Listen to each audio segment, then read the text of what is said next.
Yes, us. Welcome to the Kefi Life Podcast. My name is Kiki Vale, and I'll be your guide to creating a life of Ola Kala, all is well. Together, we'll get back to the basics, and we'll explore fresh new ways to flourish in mind, body, and soul the Greek way. You can look forward to interviews, stories, essential self-care strategies, recipes, and actionable takeaway Ola Kala moments. This is going to be so much fun. Let's get going. Πάμε! Our Lexi for today is Eγκέφαλος or brain. The Eγκέφαλος, as we have discussed in previous episodes, is a complex organ that controls thought, memory, emotion, touch, motor skills, vision, breathing, temperature, hunger, and every process that regulates our body. Makes sense then that we should feed it with only the best fueling foods. One in particular that you should indulge in is a banana. Bananas are a brain food. Rich in potassium and magnesium, bananas give the brain energy and help sharpen the brain's focus, increasing the ability to pay attention and learn. Bananas also offer vitamins and nutrients that improve cognitive function overall. Engéfalos, or brain, feed yours a banana a day for all the right reasons.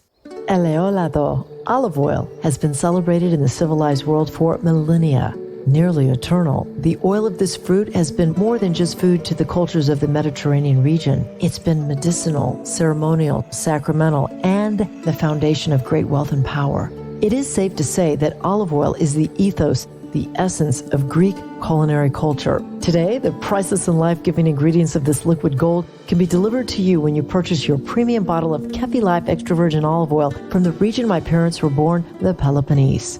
The coveted Koroneiki olive is extensively cultivated here in the southern part of Greece, which offers the unique microclimate needed to grow a fruit netting the utmost nutrient value for extra virgin olive oil. Kefi Life extra virgin olive oil, a boundless amount of value, high in antioxidants with anti-inflammatory properties, linked to good mood and improved mental health. Get your bottle of wellness today when you visit kefilife.shop. I bet you never knew, or maybe you do know, that food, the food you eat, affects your mood, your cells, your energy, etc. But how about the brain? Let's get right with the food we eat so we can have a clear and bright mind. Kefi Life topic of choice today, drum roll please, nutrition and the brain with Stella Kalfas, president of the Mental Health Association of Greater Chicago. Stella Kalfas, welcome to the show. Oh, thank you for having me. I'm glad to be here. It's such a pleasure. We always learn so much from you, and we always have this little instinct and inkling to get more healthy and to get more in balance with our mind, body, and spirit. So, Stella, the question of the day is, well, at least for the moment, is how did you become interested in being in the business of mental well-being? Well, approximately 15 years ago, I had a friend of mine who got sick, and she started researching quite a bit about what was going on. And in the process, I was helping her and learned so much that it was a surprise as to what I learned. And I ended up going to longevity conferences that I've been going to almost every year. Nutritional presentations, ways to help yourself mentally and physically when it comes to nutrition. Of course, I'm always a little biased. I focus more on the brain. And so this has been a big thing for me for over 15 years now. Exciting. And it's always good to learn how to be healthier. And then what's even better is to apply that knowledge. But you also have a business and computer background. Does that help you? Well, it helped me a lot in using some of the software to take the classes. I can tell you that. Believe it or not, one thing about longevity is they're talking a lot about mixing technology with the human being. Technology is part of our life. So that's another topic. You know, we could talk about technology and how it affects us and everything else that goes with it. But yeah, technology plays a big role in having an understanding of how it works, especially the radio waves and things like that. You'd be surprised at the things you learn when you investigate. Well, it looks like we're going to have to make you a regular, my friend. But for the moment, tell us a little bit about your organization, the Mental Health Association of Greater Chicago. The Mental Health Association has been around since 1957. It was founded on the tenets of a Mr. Beers, who was a mental patient at one point in a clinical setting. And when he was better and he came out, decided to do something about the fact that the environments were not clean, were not the individuals in a clinical mental health environment like that were just not treated well. People with mental illness were considered not important, or they didn't feel, or whatever the case was, but they were treated very badly. So when he came out, the first thing he did, he decided he needed to start something where they would keep the places clean and they would treat the people with respect. And so the ladies who followed his tenets and started it here in Chicago would literally visit clinical settings to test them to see how they were doing, and they would report on it to the public. So that's how we started out. But fast forward to 2005, we created educational programs focused specifically for adolescents in high school. And that is mainly because mental illness usually appears around that time, the majority of the time. And so it's been a great place to be at. We've reached a point now where, especially with COVID, we feel that we need to provide more services. And so the Mental Health Association provides free incognito therapy on their site of Bridge to Help. And the education is still going strong, and we provide that online a lot now using technology, as we just mentioned. So that's who we are as an organization. Good to know. So, Stella, how does nutrition affect our brain? Well, am I glad you asked? Well, there's a lot of ways. When we eat something, when we put something in our skin, because we're absorbing it, when I say we're talking about nutrition, but when I talk about your skin, it's because we're still absorbing it and it's going into our bloodstream. And that's why I mentioned that part of it as the nutrition part of it, side of it. But in general, what happens is that there's a strong correlation between what we eat, what we put on our skin and absorb in our body, and how we feel and behave. So, for example, we've heard a lot about serotonin and other what are called neurotransmitters that actually help us to sleep, our appetite, control our appetite, our moods. They control our pain levels. And all of that, 95% of that is created in our gut. So when our gut isn't healthy, all those millions of nerve cells called the neurons that are in our gut, they help us not only digest the food, but they help us guide our emotions. They literally guide our emotions. It's really funny to consider that the bacteria, the good bacteria and the bad bacteria that's in our gut will affect our moods. And obviously, the good bacteria will help us have good moods. The bad bacteria will help us have bad moods. There's a strong communication between our gut and our brain. I think we've heard a lot of that. And it's been shown that when we eat a lot of processed foods, a lot of sugary foods, our mental health declines. Our cognitive health declines. And individuals who eat healthy, and healthy to them, as I mentioned in other sessions, is that healthy is individual. So as an individual, we really need to find out what works for us. So one of the things that I strongly recommend is having a food sensitivity test, because we might have foods that, not everybody's the same.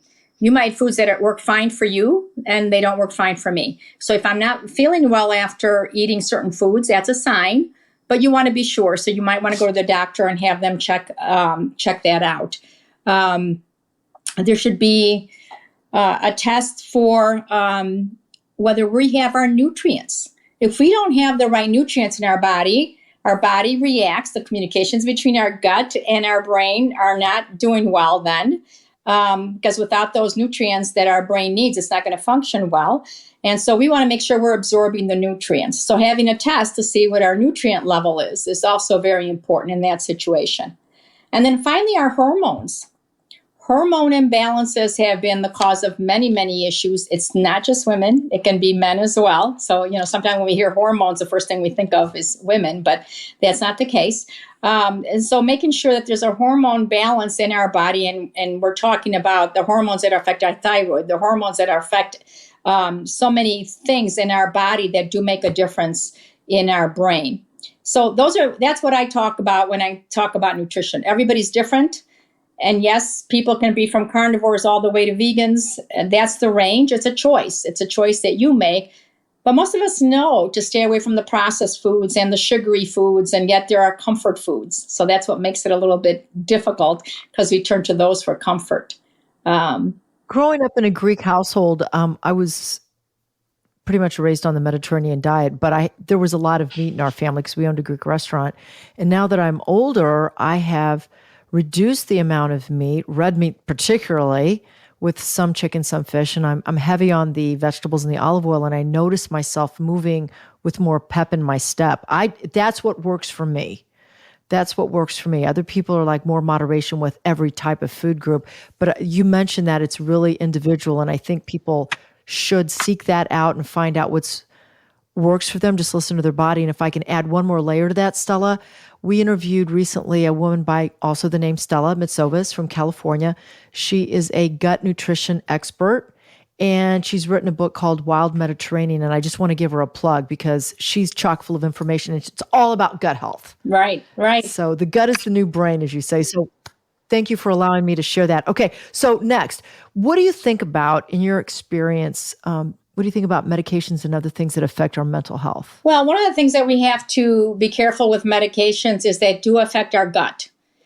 For example, medication that is for depression, right there, what that does is make it so that we don't feel a certain thing, okay? And in order to do that, guess what? It affects what's in your gut. It affects your, so what it's trying to stop from happening, in some situations, it could be affected negatively. And that, again, it depends on the individual, but it can be affected negatively because you are taking medication for it. It's kind of backwards. You're taking medication not to be depressed, but at the same time, you might have more depression because your gut is being affected negatively by the medication. So we have to be very, very careful with what we put in our body and how it affects us. We don't necessarily consider, because a doctor prescribed it, that it might have these things, but always ask what the side effects are. There's medications that they give you for mental wellness that literally have a side effect of suicide ideation or suicidal thoughts. So we don't know what that could be. And before we take the medication or before we give it to our child, we should know. I'm a big proponent that before I go to medication, I'm going to look at all other avenues, okay? And that includes what I mentioned a moment ago. It includes looking at the toxicity level in my body. If there are a huge level of toxins, of heavy metals in my body, they do travel beyond the blood-brain barrier, and they get to your brain. And so now we have issues. We need to make sure that those are taken care of. There's the issue of parasites. That, believe it or not, parasites are technically bacteria. And the bad ones that actually can be in our gut, I know it's gross, isn't it? I know we're talking about our gut and parasites. Yes, but yes, ew. Parasites can control our behavior because they want us to eat more of the foods that are not good for us because it feeds them, okay? So they literally control us to eat the things that aren't good for us. They make us crave the sugar. They thrive on the sugar is what I've read in many places. So those are the things that we want to take into account. The other thing we want to take into account, and I've read several books on this topic, we need to look at our heritage. What were we used to eating? You know, the Mediterranean diet is terrific, and it's especially terrific for people who are from the Mediterranean, because that's what their genome has in it for centuries and centuries and centuries of people eating the same thing. So those are the things that will probably feel really good in our body and probably support our body. So we want to make sure that we look at what our ancestors ate and if that fits well with our body and how we have been created, basically. Because what does our mother do? She eats food, and she has cells from her body that work to develop and create us, right? So that's what makes us and what she eats. So from generations going back and generation to generation, what our ancestors ate make a huge difference as to what our body can handle today. So those are the things to think about, in my opinion. So when you say crave, like that kind of makes me think, if you have these little bitty critters or parasites in your body and they're trying to thrive and they're craving certain things, is that what we're craving? Is that what you're talking about? What about what we crave? Right. Yes. And for example, sugar. It has been shown that as far as these little bad bacteria are concerned, they thrive on sugar. So we tend to want a sweet dessert. We crave sweet. They literally control that in our body. And so one of the things that no matter who the nutritionist is and whether they believe on carnivore or they believe Mediterranean or they believe completely vegan, the one thing they tell you is don't have sugar. And that has to do with, one, it feeds the bad bacteria. Two, it feeds cancer cells. It creates more oxidative stress in our system. So we have more body aches, more everything. And the truth of the matter is that if you cut out sugar for 1 month, you will not crave it anymore. You will not crave it anymore because you've literally gotten rid of that power that it has over you. There's always going to be some bad bacteria inside of us. We're not going to get rid of it 100%, but you're going to reduce it and you're going to take away its power when you're not giving it what it needs to thrive. So folks, if you want to take the challenge, give up sugar for a month and see how you feel. Okay, but All right, next, how does our digestive process affect our brain? And that's got to go back to the gut as well, right, Stella? Well, yeah, it does. It does work with the gut. So let me tell you a little bit what you might want to consider. If you're not having the right nutrition, and if you are having the bad bacteria, your serotonin, dopamine, and GABA, which is those are neurotransmitters that communicate with your brain back and forth. That's happening so that you have your mood control and everything else. Those cannot thrive. They're not supported. So what happens is you can have anxiety. You can have depression. Your brain needs food that comes from the nutrients that are made in the gut so that the brain can create the neurotransmitters that benefit you. So when they don't have that, then what happens is you could have anxiety, you could have depression, you could have trouble managing the stress in your life because of what you're eating. The other thing is impulse control. You'd be surprised how much, if we have the bad bacteria, if we have parasites, if we're eating too much sugar, and our neurotransmitters, which there's a lot more than I just mentioned. I only mentioned the ones we've probably heard about. If our brain does not get what it needs, it could have brain fog, the depression, the anxiety. You could not be sleeping at night. Our impulse control can be affected where you're reacting to things in a way you normally would not react to them. You make poor decisions because you're making them on an impulse that isn't from your level of strength, so to speak. The other thing I mentioned with parasites, they create enzymes that inhibit the serotonin and the other neurotransmitters from bringing down your anxiety when you have anxiety. So one of the things, and the reason I focus on these things and always making sure that your body is healthy first and your gut is healthy first, is because if you take medication, all you're doing is trying to modify what isn't working to not feel it anymore, instead of taking care of the cause. And I think that's one of the things that we have to look at is the cause. And I can tell you that a lot of individuals may disagree with me on this. They believe that if you have therapy and you have your medication, you'll be fine. But I think you really need to look at the whole person. You have to look at the whole person, how the whole person is functioning, that every part of it is contributing to your physical and emotional well-being.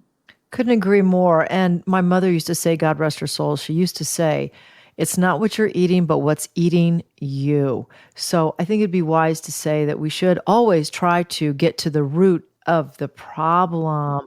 What's real quickly, and then we'll go to the next question, but what is a genome? Well, that is what you're made of, basically. That is your genome, your DNA and what it's made of and how it was created. And it's the power to change that, which is what some of the bad things have the power to do and some of the good things have the power to do. So we want the change to be a good change. If we, for example, if we have mental illness in our family, people assume you're going to have it again because of your genome, because of your DNA. Well, that's not necessarily true because if you're in a different environment, one of the things that I mention all the time is you have a fish and it's in the river and the fish start to die. You don't say, what's wrong with these fish? Why are they dying? Let's look at their ancestors and see if they have something. Let's look at their DNA. Let's look at their genome and see if it's something went wrong.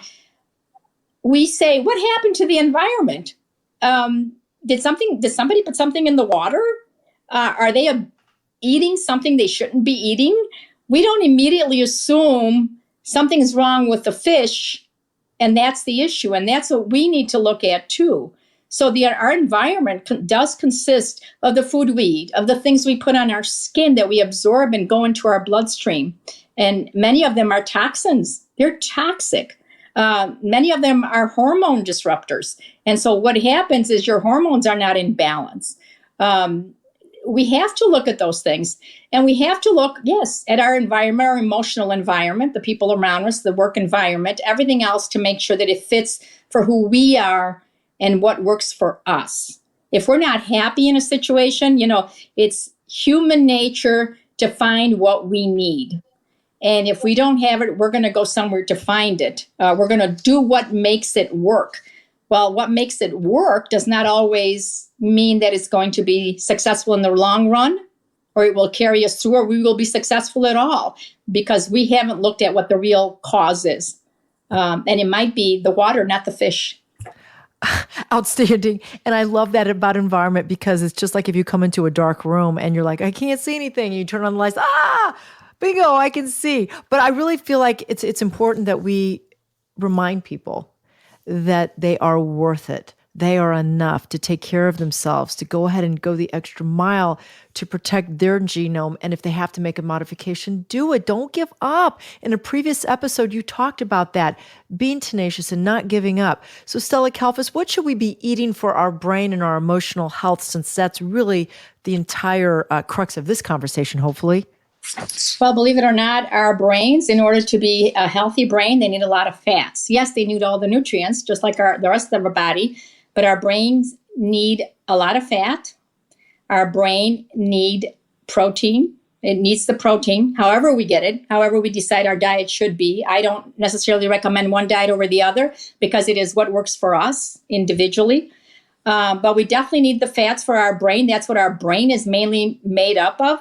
Believe it or not, our brain is a small organ compared to other organs, actually. But it takes up a lot more of the energy, a lot more of the nutrients. It needs that because it is busy 24/7 doing something to keep your body and your emotional state and your brain itself as healthy as it could be. So those are the things to keep in mind. Again, do the test that I mentioned before.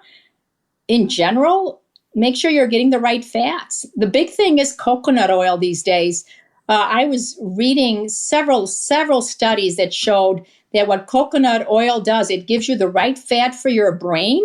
And they have done studies where people with Alzheimer's have seen a 50% reduction or improvement in memory.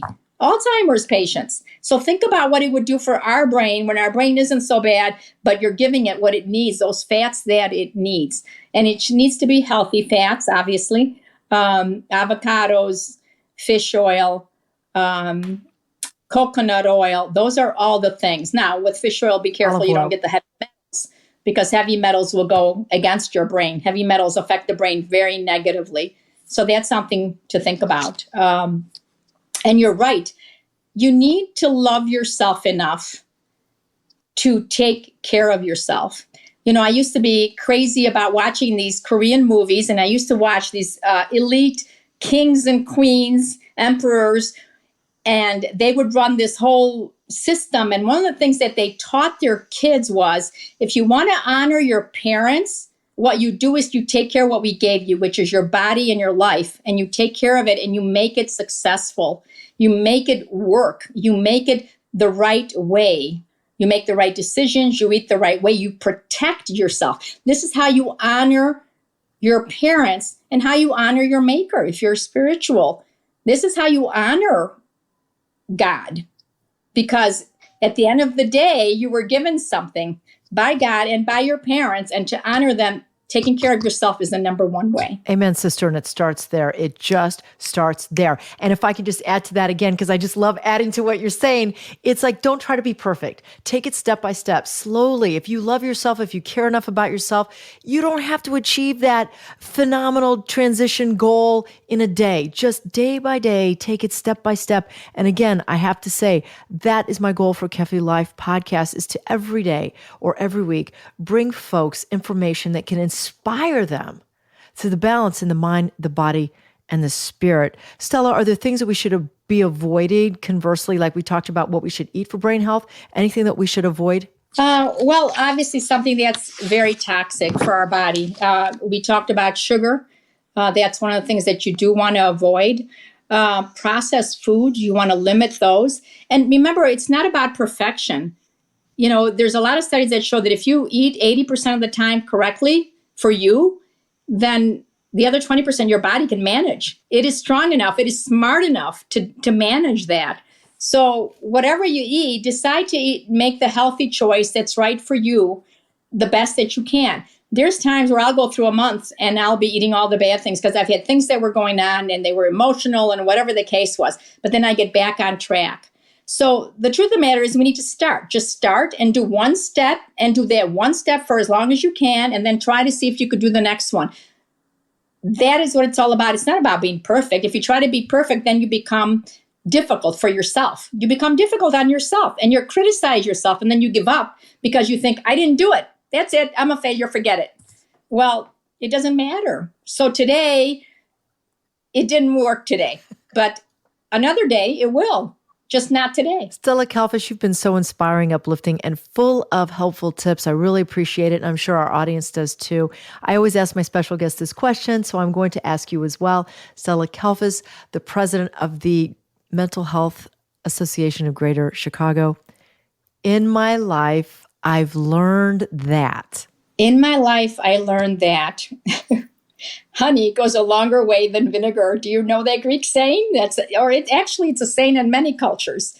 And you know what? Honey is a great thing to have for your brain, believe it or not. Yes, it's yes. the one sucrose that is actually, or fructose, that is actually good for your brain. And I discovered that if your digestive system is hurting, believe it or not, sugar is terrible, but honey is good. So that's why I wanted to say that. That's what I've learned through my life. And honey supports your digestive system. It really is very, very good for you. Well, you've just been a sweet and delightful guest, and we thank you so much, and we'll see you next time around. All right. Stay right there. Up next, your weekly takeaway to keep it all as well. Hola, Kala. This Hola Kala moment brought to you by the law offices of Liston and Centillus.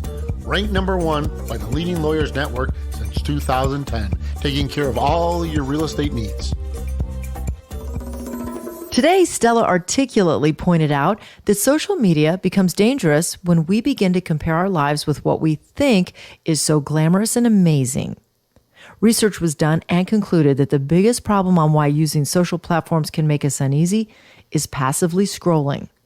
Professor Derek Wertz, who conducted this research, found that when people passively scroll, they fall into the trap of social comparison. What we often forget is that people post updates and pictures in a selective manner that generally portrays them positively all the time. It's in seeing that selective positive portrayal we make the false assumption that these people are not experiencing as much negative feelings as we are. So for Ola Kala, all is well. Be mindful when you are mindlessly scrolling through your feed. It's not what it's all cracked up to be. Kiki Vale is the founder of Kefi Life. She is passionate about whole person wellness and living a fulfilled life. Her Kefi Life podcast is created to simply and naturally help you harmonize the mind, body, and soul the Greek way.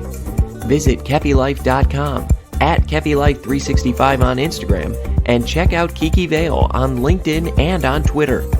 Join us again next time for more positive energy and inspiration on Kefi Life.